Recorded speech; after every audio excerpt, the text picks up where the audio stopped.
Hello everyone and welcome back to another Mediocre Train Reviews. Today I just want to show off this fun little guy right here. This is the Kato Pocket Line series, and this one in particular is the Steeple Cab Electric Locomotive. Very simple little guy. It was $45 at my shop. It was the only one left. Apparently they had brought 3 in, 2 sold immediately, and she was the only one left for 45 bucks. I am more than happy with this purchase. However, there is some drawbacks that I will talk about a little later. But first I thought we'd do a little walk around and see how she looks. Now, as it is a steeple car, both sides look exactly the same. Front and back sides look one for one. She looks good from the full 360. I will say the orange, I don't know if it shows up as well on camera, is very bright and very plasticky. So be aware of that. Personally, this is one I see myself down the road repainting. I like orange, and I think the orange pops really well. But I think one day I'm going to primer and go for it myself and give it a more realistic, less plastic orange.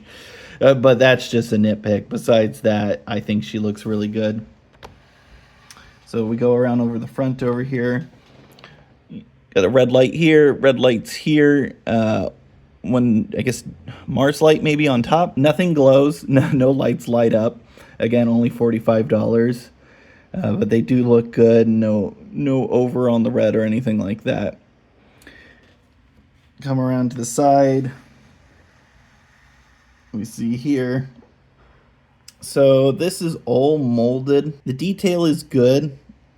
Again, I'm not going to harp on it too much for $45. It looks good though, but yeah, it's just molded plastic through and through. Little details, I guess, engine compartment doors. No specific markings, just Kato traction with 50 on it. I don't know if there's other numbers, and then as promised, identical to the front.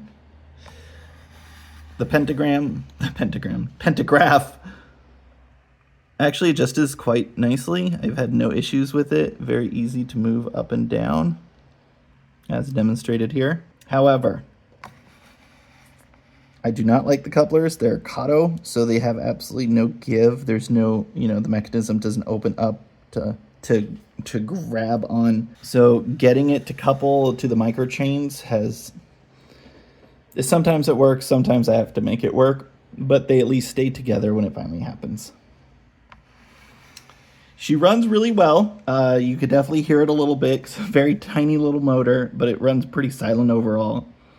However, when running, I don't know if it's this track. I haven't put it tried it with Kato track yet. I don't know if it's just this Bachmann Easy track it doesn't like. It does stall out randomly, and I have to give it a nudge every now and again to get it going.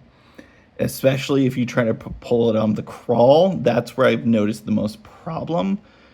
I love thinking it's the track. Again, I'll have to try it with a bigger one to find out, but beware, I have been running into that issue. But instead of talking about it running, let's actually show it running, shall we? So we got some electric going here. Here we go.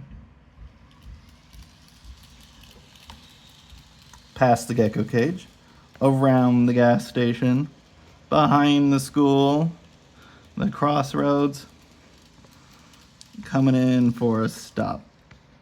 So when she stops, it keeps gliding, as you see. So that time, absolutely no problem. I think I figured it out. I was warping the track a little bit to try to get it to run, and it seems to be doing well. Oh, and there we go. That's the problem I've been having. There we go. Nope. There she goes. And full speed. And there we go. And yeah, even with full speed, a little bit. Again, it may be me. Yeah, she just, I don't know. Oof. So yeah, that's an issue I've been running in. I'm going to open it up. I'm going to take it to the shop. Maybe they can see something. But it's just this bzz, bzz, and that's it. So if someone that's watching this video knows what's going on, give me some information. That'd be much appreciated. Because, yeah, sometimes it runs great. Other times, let's try the other way. It just fucking dies out. There we go. And that's full speed, so it's like, yeah. Bloop. Try to. Yeah, it's very inconsistent. And I think that's the most troubling. If it was a consistent, then be like, okay, this must be the problem. But since it's not, I don't know. Bring it back into view. So if I was to rate this for the price, I mean, no problem there. The problem has been the running, and that's where the issue is that I'm finding with this. So if I was to give it a review, I'd give it 2 out of 4 cows.